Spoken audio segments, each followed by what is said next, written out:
What's up, everyone? Some people don't like when YouTubers start the video that way. I don't really care. I mean, I feel like I'm talking to specific people that I've gotten to know and then new people when I do each video. So I understand why people do it. It doesn't seem corny to me. Anyway, on to the topic at hand. We're going to call this Coffee with Pat because I think once a week going forward, I want to do something along these lines where we cover a topic. Obviously, we'll be going over a lot of stuff in the members only section specific to how to approach movements and tutorials, programming, and whatnot. But this is going to be talking about some of those popular fitness topics. Things kind of go in waves in the fitness community. Like red meat becomes a huge topic for a while, and then it fades away, and it's back to eggs. Are they good? Are they bad? Then it's back to power building. Is it good? Is it bad? So fitness communities like that. A new scientific study comes out, and everyone gets all hyped up. Today, I want to talk about the rise of the intuition pump-based workouts. And before I go into it, let me get a sip of coffee here because I got to do some bench press after. And let's first define what we're talking about with intuition pump-based workout. Somebody comes into the gym on a Monday and they know that they want to do chest and triceps, but they have no idea what the first movement's going to be. They're just like, all right, today I'm going to do, incline Smith. And they do a couple sets there. And then they're like, okay, now I'm going to do some flies. Okay, they do a couple sets there. Maybe they go on to some machine flies.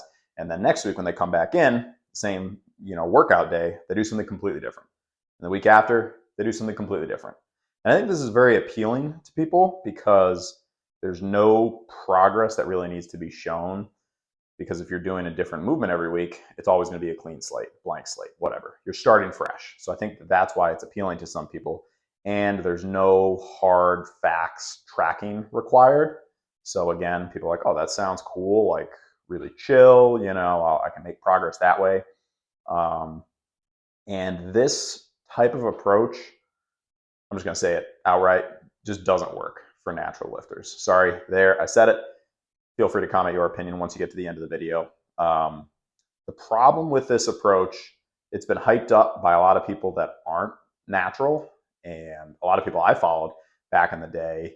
And I knew that they weren't natural, but I still thought that the approach might work. And I tried the approach. I do some stuff for chest, and then I come in the next week and I do some different stuff for chest. And I kind of feel like I've progressed, but I'm not really sure. And then maybe 4 weeks later, I go back to the initial movement and I'm weaker at it. And I talk about this all the time with keeping your movements consistent. This ties directly into that. As a natural lifter, you've got basically one way to build muscle, and that's to get stronger at certain movements. I know that's kind of simplifying it because there's other components like volume, and then there's obviously sleep, food, calories. But in general, if you go from 30-pound dumbbell curls for 10 to 12 reps to 50-pound dumbbell curls for 10 to 12 reps, your arms are going to have grown. And that's the general principle that I approach most of lifting with. There are different movements, different ways to go about progressing different movements, but that's simplifying it enough for the video. That's your one way to build as a natural lifter. As we'll call them a supplemental lifter, you've got something else helping you to build, right? You've got this other thing that's going to make you grow regardless of what your lifting looks like. Even some studies have shown, even if you don't lift and you take whatever, you will still grow, which is crazy. And so that now nullifies not all of it, but some of the approaches to programming, because you can no longer determine, okay, what was it that caused this person to grow? Was it, the pump training, the intuition training, or was it just the fact that they were taking something, So like I said, as a natural lifter, you've got your one way to progress. And the problem with the pump-based intuition workouts is that every week it's something different. And it always feels good and you always get a good pump. So you're going to look bigger. And that's part of the issue too, is at the end of the workout, you're going to be like, oh, check this out. We just made some gains, and that's going to last for like 20 minutes and it's not going to be real. Some of my workouts, I have a decent puff going on, but I don't care at all. All I care about is, okay, was I able to progress in a couple movements, or at least hold steady and set myself up for progression, the next week? Was I able to do an extra set, maybe increase my volume a little bit? Just the hype of the pump-based workouts, and like I said, the appeal of it has caused a lot of people to think I can make progress this way. And in reality, you need to have a program where you're progressing and you're tracking. Like, think about it this way.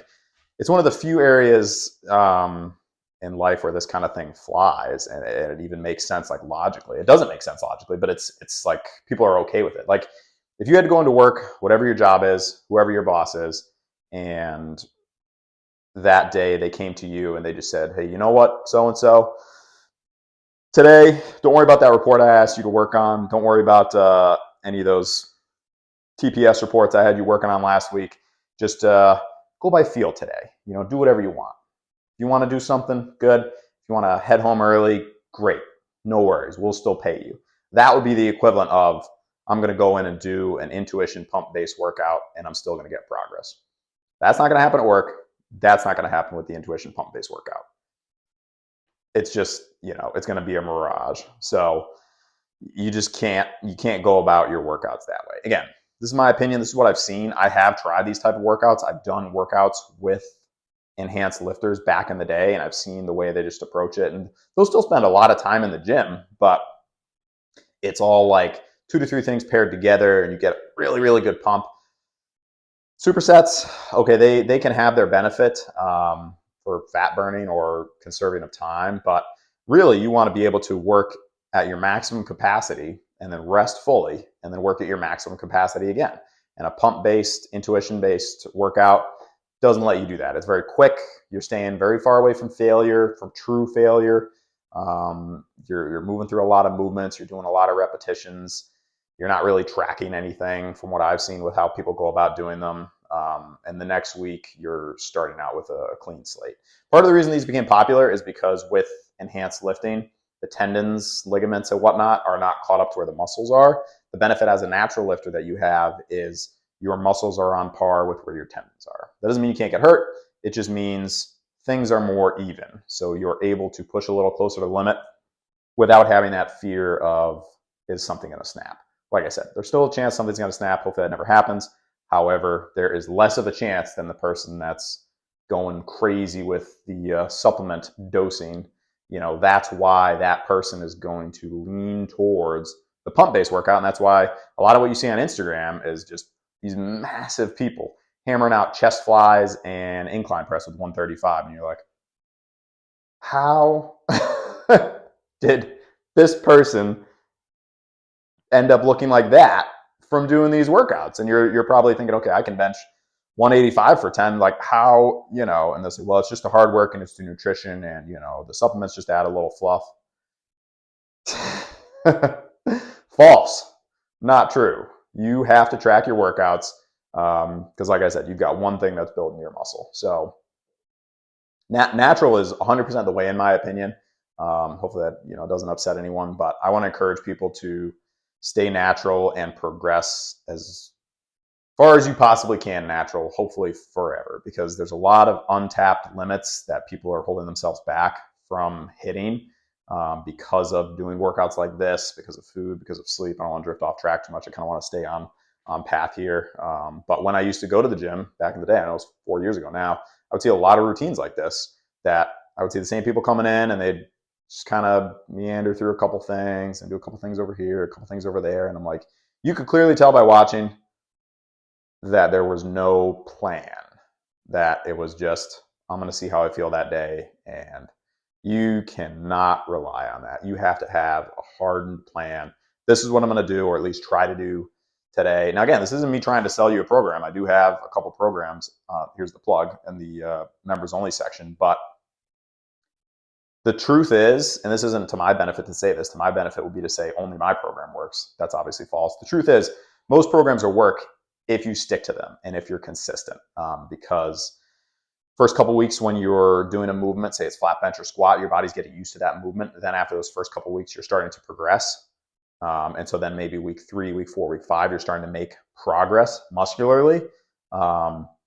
So if you think about that, just that in and of itself, if you do an intuition-based workout where you change it every week, you never get past week 1. So how are you possibly going to progress? The other problem with the pump-based intuition workouts is you're always going to feel sore because you're always changing up the routine. Soreness is not a sign of progress. Soreness is literally only a sign of possibly that you're under recovered, possibly that you're not hydrated enough, and more than likely because you just changed your routine too much. I don't get that much in the way of soreness because I keep my routine the same, but I still progress. So a couple things to think about. Really interested to hear what people have to say about this. I'm thinking I'm going to do this type of video on Tuesdays probably. I just had a little more time today, so I knocked it out today. Coffee with Pat. I need to finish the rest of the coffee here.